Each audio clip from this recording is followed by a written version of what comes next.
ஆண்டவராகிய இயேசு கிறிஸ்துவின் நாமத்தினாலே இந்த காலவெளியிலே நான் உங்களை வாழ்த்துகிறேன். கூடி ஆராதிப்பதற்கு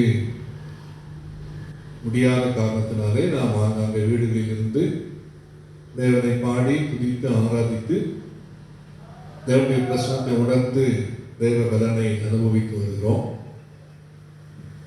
இந்த காலவெளியிலே நம்ம எல்லாருக்கும் ஆதாரமாய் நம்முடைய விசுவாசத்தை இன்னும் தேவனிடத்தில் உயர்த்தும்படியாக 1 நாளாகமத்து புஸ்தகம் 28வது அதிகாரத்தில் 20வது வசனத்தில் தாவீது தன்னுடைய குமாரனாகிய சாலமோனை பார்த்து சொன்ன வார்த்தைகளில் ஒரு வார்த்தை, நீ பலம் கொண்டு தைரியமாயிருந்து இதை நடப்பி, நீ பயப்படாமலும் கலங்காமலும் இரு, தேவனாகிய கர்த்தர் என்னும் தேவன் உன்னோட இருப்பான்.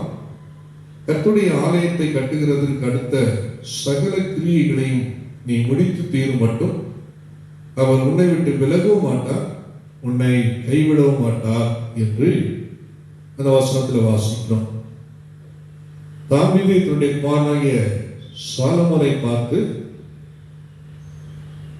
எல்லா கோத்திர தலைவர்களை அழைத்து அவர்கள் முன்பு சொன்ன வார்த்தைகளை நாம் இப்பொழுது கவனித்தோம். இதில் பல வார்த்தைகள் இருக்கிறது. ஆனால் இன்றைக்கு ஒரு வார்த்தையை கவனிக்க விரும்புகிறேன். நீ பலம் கொண்டு தைரியமாயிருந்து, நீ பலம் கொண்டு தைரியமாயிரு என்று அங்கே வாசிக்கிறோம். அதற்கு அடுத்து அவர் சொல்லுகிறார், இந்த வேலையை நீ நடத்து. அங்கே கர்த்தருடைய மனிதனுக்கு ஒரு பொறுப்பு கொடுக்கப்படுகிறது. அந்த பொறுப்பை நீ செய்ய வேண்டும் என்று வலியுறுத்தப்படுகிறது. அது மாத்திரமல்ல, அது செய்கின்ற வரைக்கும், அந்த வேலையை தேவனுடைய ஆலயத்தை கட்டுகிற வரைக்கும் நீ தைரியமாயிரு என்று சொல்லுகிறார். அது மாத்திரமல்ல, நீ பயப்பட வேண்டாம், நீ கலங்க வேண்டாம், பயப்படாமலும் கலங்காமலும் இரு என்று வாசிக்கிறோம். பயப்படாமலும் கலங்காமலும் இருப்பதற்கு ஒரு காரணம் சொல்கிறார். தேவனாகிய கர்த்தர் என்றும் என் தேவன் உன்னோடு இருப்பார் என்று சொல். இன்னைக்கு நம்மை சுற்றி இருக்கிற எல்லா சூழ்நிலைகளும் நம்மை பயப்படுத்துகிறது, நம்மை கலங்க வைக்கிறது. என்ன செய்ய போகிறோம் என்று நம்ம தெரியாத அந்த சூழ்நிலையில இருந்து கொண்டிருக்கிறோம். அப்படி உலகம் முழுவதும் வேலைகள் நிறுத்தப்பட்டிருக்கிறது, போக்குவரத்துகள் நிறுத்தப்பட்டிருக்கிறது. அன்றாட வாழ்க்கை சகஜமாய் வாழ முடியாதபடிக்கு பல விதங்களிலே நாம் தயங்கி கலங்கி நிற்கிறோம். அப்போ நமக்கு என்ன இந்த வார்த்தை என்று கவனிக்கும் பொழுது, நீ சகல கிரியைகளையும் முடித்து தீரும் மட்டும் ஆண்டவர் உன்னை விட்டு விலகவும் மாட்டார், உன்னை கைவிடவும் மாட்டார் என்று வேதவசனம் சொல்கிறார். தேவன் இந்த உலகத்தில் உங்களையும் என்னையும் கொண்டு செய்ய வேண்டிய காரியங்களை, செய்ய வேண்டிய வேலைகளை செய்கின்ற வரைக்கும் அவர் நம்மை விட்டு விலக மாட்டார், நம்மை கைவிட மாட்டார் என்று அங்கே கவனிக்கிறோம். நீ சகல கிரியைகளையும் முடித்து, அப்படியானால் தேவன் உங்களுக்கு எனக்கு கொடுத்திருக்கிற திட்டம், பொறுப்பு, அவைகளை முடிக்க முடியும். அவைகள் முடிகிற வரைக்கும் கர்த்தர் நம்ம கூட இருப்பார். அவர் நம்மை விட்டு விலக மாட்டார், அவர் நம்மை கைவிட மாட்டார் என்று நாம் வாசிக்கிறோம். ஆகவே தைரியமா இரு என்று சொல்கிறார், பயப்படாமல் இரு என்று சொல்கிறார். தேவன் உன்னோடு இருப்பார் என்று வேதவசனம் சொல்லுகிறது. அப்படியானால் உனக்கு கிடைக்க வேண்டியது எல்லாமே உனக்கு கிடைக்கும் என்றும், உன்மூலமாய் கிடைக்க வேண்டியது எல்லாமே உன்மூலமாய் கிடைக்கும். அது வரைக்கும், அதாவது சகல கிரியைகளையும் முடிக்கும் வரைக்கும் உன் தேவனாகிய கர்த்தர் உன்னோடு இருப்பார். ஆகவே நீ கலங்க வேண்டாம் என்று வேதவசனம் சொல்லுகிறதை நாம் பார்க்கிறோம். அதே போல எரேமியா தீர்க்கதரிசியின் புஸ்தகம் 51வது அதிகாரம், எரேமியா தீர்க்கதரிசியின் புஸ்தகம் 51வது அதிகாரம். நான் ஒரு வசனத்தை வாசிக்கிறேன். 46வது வசனம். உங்கள் இருதயம் துவளாமலும் தேசத்தில் கேட்கப்படும் செய்தியினால் நீங்கள் பயப்படாமலும் இருங்கள். காலவளவை தேவனுடைய வார்த்தை வாசிக்கிறோம். உங்கள் இருதயம் துவள வேண்டாம் என்று சொல்கிறார். தேசத்தில் கேட்கப்படும் செய்தியினால் நீங்கள் பயப்படாமல் இருங்கள்.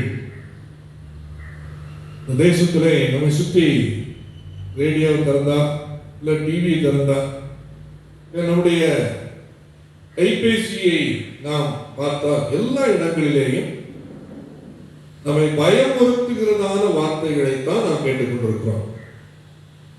ஆனால் தேவனுடைய வார்த்தை சொல்லுகிறது, தேசத்தில் கேட்கப்படும் செய்தியினால் நீங்கள் பயப்படாமலும் இருங்கள்.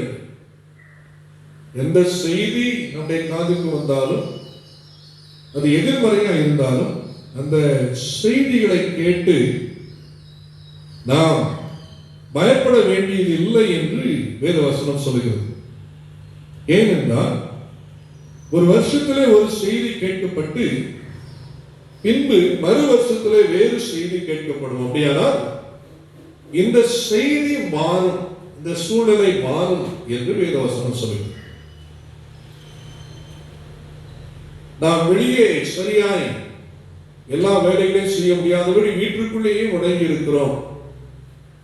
நம்மை வீட்டுக்குள்ளே முடக்கி வைத்திருக்கிற இந்த செய்தி மாறும் என்று நம்முடைய ஆண்டவர் சொல்லுகிறதை நாம் பார்க்க முடிகிறது. அப்படியானால் உங்கள் இருதயம் துவள வேண்டாம் என்று சொல்கிறார். கொஞ்சமும் நம்ம சோர்ந்து போக வேண்டியதில்லை கர்த்தருடைய பிள்ளைகளாகிய நாம். அப்படியானால் செய்தி கேட்கப்பட்டு என்று ஒரு வார்த்தையை வாசிக்கிறோம். கேட்கப்பட்டது இப்போ ஒரு செய்தி. இன்னொன்று அதை வாசிக்கிறோம், பின்பு மறு வருஷத்துல வேறு செய்தி கேட்கப்படும். ஆகவே இப்பொழுது நாம் கேட்டுக்கொண்டிருக்கிற இந்த செய்தியை கண்டு நாம் கலங்க வேண்டாம், பயப்பட வேண்டாம். ஆண்டவர் இந்த செய்தியை, இந்த சூழ்நிலையை, இந்த வியாதியை, இந்த கிருமியை சீக்கிரமாய் மாற்றுவதற்கு அவர் போதுமானவராக இருக்கிறார் என்று சொல்லி நம்ம பார்க்கிறோம். அப்படியானால் நமக்கு வேறு என்ன ஆதாரம் இருக்கிறது என்று கேட்டால், யோவான் சுவிசேஷ புஸ்தகம் 14வது அதிகாரத்தில் 27வது வசனத்தை சொல்லுகிறார். சமாதானம் உலகம் முழுவதிலும் இல்லை, தேசங்கள் முழுவதிலும் இல்லை, நம்மை சுற்றியும் சமாதானம் இல்லாத சூழலில் இருக்கிறோம். வேத வசனம் சொல்லுகிறது, சமாதானத்தை உங்களுக்கு வைத்து போகிறேன் அப்படி ஆண்டவர் சொல்லியிருக்கிறார். என்னுடைய சமாதானத்தையே உங்களுக்கு கொடுக்கிறேன் என்று சொல்கிறார். ஆண்டவர் இந்த உலகத்திலே வைத்து போயிருக்கிறார். எதை? சமாதானத்தை வைத்து போயிருக்கிறார். யாருடைய சமாதானத்தை? என்னுடைய சமாதானம் என்று சொல்கிறார். அப்படியானால் வியாபாரத்திலே, நம்முடைய தொழிலிலே, நம்முடைய வேலையிலே அடுத்து நாம் செய்ய முடியுமா, கிடைக்குமா, நாம் வளர முடியுமா, முன்னேற முடியுமா என்கிற பலவிதமான கலக்கங்கள், பயங்கள் நம்முடைய வாழ்க்கையில இருக்கிறது. சமாதானமான ஒரு சூழ்நிலையிலே நம்முடைய வாழ்க்கையை, நம்முடைய குடும்பத்தை நடத்த முடியவில்லை. பொருட்கள் சரியாய் கிடைப்பதில்லை, ஆகாரங்கள் சரியாய் கிடைப்பதில்லை. மதுரைக்கு பக்கத்துல திருப்பரங்குன்றம் என்ற ஒரு ஊர் இருக்கிறது. அது பக்கத்துல உள்ள ரயில்வே ஸ்டேஷன், அங்கே அந்த ரயில் போகிற அந்த பாதை, அந்த தண்டவாளத்துக்கு கீழே இருக்கிற பாலத்தில் பல ஜனங்கள் தங்கி இருக்கிறார். அவருடைய வாழ்க்கை வெளி மாநிலம், வட மாநிலத்திற்கு போக முடியவில்லை, சரியான இடங்களிலே தங்க முடியவில்லை. இரவு தூக்கம் இல்லை, பகல் தூக்கம் இல்லை, மின்சார வசதி இல்லை, கொசு கட்டி, பலவித துயரத்துல அந்த ஜனங்கள் இருக்கிறார்கள். நம்ம இப்படி ஒவ்வொரு பகுதியையும் நம்ம கவனித்து பார்க்கும் பொழுது நம்மை சுற்றி சமாதானமான வாழ்க்கை வாழ்வதற்கு எந்த நிலைமையும் இல்லை. நான் தேவனுடைய வார்த்தை சொல்லுகிறது, சமாதானத்தை உங்களுக்கு வைத்து போகிறேன் என்று. ஏற்கனவே ஆண்டவர் இந்த உலகத்தில் சமாதானத்தை வைத்து போயிருக்கிறார். சமாதானம் இருக்கிறது. அவர் சொல்லுகிறார், என்னுடைய சமாதானம் என்று சொல்லுகிறார். என்னுடைய சமாதானம். அடுத்து அவர் சொல்லுகிறார், உலகம் கொடுக்கிற பிரகாரமாய் நான் உங்களுக்கு கொடுக்கிறதில்லை, உங்கள் இருதயம் கலங்காமலும் பயப்படாமலும் இருப்பதாக என்று. ஆனால் நம்மிடத்தில் எது இருக்கிறது இல்லை என்கிற காரியம் அல்ல. நமக்கு வேத வசனம் சொல்லுகிறது, பயப்படாமலும் கலங்காமலும் இருங்கள் என்று சொல். வேத வசனத்திலே நம்முடைய சரித்திர புஸ்தகம், ரூத் சரித்திர புஸ்தகத்தை கவனிக்கும் பொழுது அவர்கள் ஒரு இடத்தில் இருந்து இன்னொரு இடத்திற்கு போனதையும், போன இடங்களில் எல்லாவற்றையும் இழந்து மீண்டும் அவர்கள் வரும் பொழுது ஒன்றுமில்லாத சூழ்நிலையையும் நாம் கவனிக்கிறோம். அந்த நேரத்தில் ஆண்டவர் அந்த ரூத்தை குடும்பத்தை போஷிப்பதற்கு போவாஸ் என்று சொல்லுகிற மனிதனுடைய வயலில் கொண்டு போய்விட்டார். அது அறுப்பு காலம். அங்கே சிந்தின கோதுமைகளை ஒரு நம்முடைய வாழ்க்கையை நடத்தி கொண்டிருந்தார்கள். ஆனால் நம்முடைய தேவன் நம்முடைய வாழ்க்கையில எதை செய்தாலும் சரியாய் செய்வார் என்பதற்கு இது ஒரு முக்கிய உதாரணமாக இருக்கிறது. சில காலங்கள் அந்த கோதுமை சிந்துகிற அந்த கோதுமையை பொறுக்கிக் கொண்டிருந்த அவருடைய வாழ்க்கை சிறிது காலத்தில் மாற்றப்பட்டது. அந்த வயலுக்கு சொந்தக்காரரே இவளை சொந்தமாக்கி கொண்டார். அந்த சந்ததியில் தான் நம்முடைய ஆண்டவராக இயேசு கிறிஸ்து வந்தார் என்று சொல்லி நாம் பார்க்கிறோம். ஆகவே இப்பொழுது ஏற்பட்டிருக்கிற நெருக்கங்களை கவனிக்க வேண்டாம், கூர்ந்து கவனிக்க வேண்டாம். உலகம் சொல்லுகிற வார்த்தைகளை முழுமையாய் நம்பவும் வேண்டாம். காரணம், உங்களையும் என்னையும் போஷிப்பதற்கு தேவன் ஒருவர் இருக்கிறார். யாரை கொண்டாவது எப்படியாவது ஆண்டவர் நம்மை போஷிப்பார், நம்மை நடத்துவார். ஆண்டவர் சொல்லுகிறார், வைத்து போகிறேன். அப்படியான அவர் வைத்து போயிருக்கிறார், நாம் அதை எடுக்க வேண்டியதுதான். அந்த வேத வசனங்களை, நம்முடைய வாழ்க்கையின் ஜெபங்களை ஆதாரமாக கொண்டு நாம் சமாதானத்தை அனுபவிக்க வேண்டியிருக்கிறது. இந்த நெருக்கடியான காலங்களிலே அதிகமாய் வேத வசனங்களை வாசிப்போம், ஜெபிப்போம். தேவனுடைய வார்த்தை என்ன சொல்லுகிறதோ அதை மாத்திரம் நம்புவோம். நம்முடைய வாழ்க்கை முழுமையாய் கலக்கம் இல்லாமல், பயம் இல்லாமல் வாழ்வதற்கு அவைகள் உதவி செய்யும். அதே போல இன்னொரு வசனத்தை வாசித்தேன். நீதிமொழிகளின் புஸ்தகத்தில் ஒரு வார்த்தை இருக்கிறது. 1வது அதிகாரத்தில், நீதிமொழிகள் 1வது அதிகாரத்தில் 33வது வசனம் சொல்லுகிறது, எனக்கு செவி கொடுக்கிறவன் எவனோ, எனக்கு செவி கொடுக்கிறவன் எவனோ அவன் விக்கினம் இன்றி வாசம் பண்ணி ஆபத்திற்கு பயப்படாமல் அமைதியாய் இருப்பான் என்று அந்த வசனம் நமக்கு கற்றுக் கொடுக்கிறது. ஆபத்திற்கு பயப்படாமல் அமைதியாய் இருப்பான். இன்னைக்கு அமைதியான சூழ்நிலை நமக்கு வேண்டும் என்று சொன்னால், இந்த கொடிய வைரஸ் தாக்கி விடுமோ, வந்து விடுமோ என்கிற பயம் இல்லாமல் அமைதியான வாழ்க்கை வாழ வேண்டும் என்று சொன்னால் வேத வசனம் சொல்லுகிறது, எனக்கு செவி கொடுக்கிறவன் எவனோ என்று சொல். ஆண்டவருக்கு செவி கொடுக்கிறவனுக்கு ஆண்டவர் தருகிற ஒரு பாதுகாப்பான வாழ்க்கை, அவன் விக்கினமின்றி வாசம் பண்ணுவான். அவன் விக்கினமின்றி வாசம் பண்ணுவான். ஒருவேளை வனாந்தரமாக இருக்கலாம், ஒருவேளை எலியாவை ஆண்டவர் ஒளித்து வைக்க சொன்னாரே அந்த இடமா இருக்கலாம்.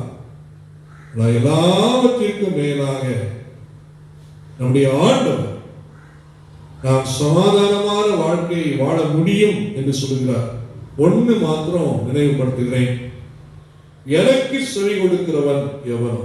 நாம் கர்த்தருக்கு செவி கொடுக்கிற அனுபவம் உடையவர்களாக இருப்போம் என்று சொன்னால், சூழ்நிலைகள் எல்லாமே எதிராக இருந்தாலும், சாதாரண சூழ்நிலை தேவனுடைய பிள்ளைகளுக்கு 7 மடங்கு அதிகரிக்கப்பட்ட அக்னி ஜுவாலை, ஆனா அதற்குள்ளே அவர்கள் உலாவினார்கள் என்று நம்ம பார்க்கிறோம். அவர்கள் அந்த அக்னி ஜுவாலைக்குள்ளே உலாவினதற்கு காரணம் என்ன என்றால், தேவனுடைய வார்த்தையை, தேவனுடைய பிரசன்னத்தை அவர்கள் என்ன பண்ணினார்கள்? விசுவாசித்தார்கள். ஆகவே அவர்கள் விக்கிரமின்றி வாசம் பண்ணினார்கள், உலாவினார்கள். அது மாத்திரமல்ல, அந்த ஆபத்திற்கு பயப்படாமல் அமைதியாக இருந்தார்கள் என்று சொல்லி நம்ம பார்க்கிறோம். சாத்ராக், மேஷாக், ஆபேத்நேகோவை குறித்து. அதுபோல இந்த உலகத்துல நாமும் விக்கிரமின்றி வாசம் பண்ண முடியும், ஆபத்திற்கு பயப்படாமல் அமைதியா இருக்க முடியும். ஒரே ஒரு காரியம், எனக்கு செவி கொடுக்கிறவன் என்று நாம் வாசிக்கிறோம். அப்படியானால் கர்த்தருடைய வார்த்தைக்கு நாம் என்ன கொடுக்க வேண்டும்? செவி கொடுக்க வேண்டும் என்று சொல்லி நமக்கு வேத வசனம் கற்றுத் தருகிறது.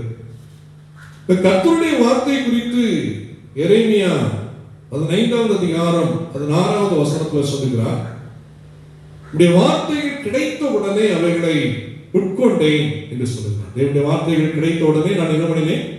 உட்கொண்டேன். அப்படியானால் இந்த காலங்களில் அதிகமாக வேத வசனங்களை வாசியுங்கள். அந்த வசனம் உங்களோடு பேசும். அப்படி பேசும்போது அதை உள்வாங்கிக் கொள்ளுங்கள், அதை உட்கொள்ளுங்கள். அப்பொழுது உங்களுடைய வார்த்தைகள் எனக்கு சந்தோஷமும் என் இருதயத்திற்கு மகிழ்ச்சியுமாய் இருந்தது என்று சொல்லுகிறார். ஏன்னா தேவனுடைய வார்த்தைகள் நம்முடைய இருதயத்திற்கு சந்தோஷத்தை, மகிழ்ச்சியை தருகிறதா இருக்கிறது. அதனாலதான் நீதிமொழிகள்ல எனக்கு செவி கொடுக்கிறவன் எவனோ என்று, அவன் விக்கிரம் இல்லாமல் ஆபத்திற்கு பயப்படாமல் அமைதியா இருப்பான். ஆகவே கர்த்தருடைய வார்த்தைக்கு, கர்த்தருடைய வசனத்திற்கு இந்த காலத்துல முக்கியத்துவம் கொடுங்கள். கர்த்தருடைய வார்த்தை மாத்திரம்தான் நமக்கு பாதுகாப்பு. கர்த்தருடைய வார்த்தைகள் கிடைத்தவுடனே அதை உட்கொண்டு அவருடைய வார்த்தையினால் கிடைக்கின்ற சந்தோஷத்தையும் சமாதானத்தையும் இந்த காலங்களிலே அனுபவிக்க கர்த்தர் நமக்கு உதவி செய்வார். கண்களை போடுவோம், ஜெபம். சர்வ வல்லமையுள்ள நல்ல ஆண்டவரே, இந்த ஆராதனையின் காலை நேரத்திற்காக உமக்கு ஸ்தோத்திரம். எங்களை சுற்றிலும் நடக்கிற, நிகழ்ந்து கொண்டிருக்கிற சம்பவங்கள், காரியங்கள் எங்கள் இருதயத்தை பயப்படவும் கலங்கவும் வைக்கின்ற வார்த்தைகள், இவைகளை எப்படி மேற்கொள்ள வேண்டும், எப்படி அமைதியாய் சமாதானமாய் வாழ முடியும் என்கிற அனுபவத்தை உடைய வேத வசனத்தின் மூலமாக எங்களை கற்றுக் கொடுத்தீர். அதற்காக உமக்கு ஸ்தோத்திரம் ஆண்டவரே. தொடர்ந்து இன்றைக்கு நாங்கள் கவனித்த இந்த வேத வசனத்தின்படி தைரியமாக இருந்து எங்களுடைய அன்றாட வேலைகளை செய்து முடிக்க, பயப்படாமல் கலங்காமல் இருக்க, துவளாமல் சமாதானமான சூழ்நிலைகளை அனுபவிக்க எங்களுக்கென்று நீ தந்திருக்கிற அந்த வேத வசனங்களை வாசித்து அதை உள்வாங்கி அதை உட்கொண்டு சமாதானமான சூழ்நிலைகளுக்குள் நாங்கள் வாழ்ந்து இந்த நாமத்தை மகிமைப்படுத்த, இந்த நாமத்திற்கு சாட்சியாக இருக்க எல்லாருக்கும் உதவி செய்யும். இயேசு ரட்சகர் நாமத்தில் கேட்கிறோம் நல்ல பிதாவே, ஆமென்.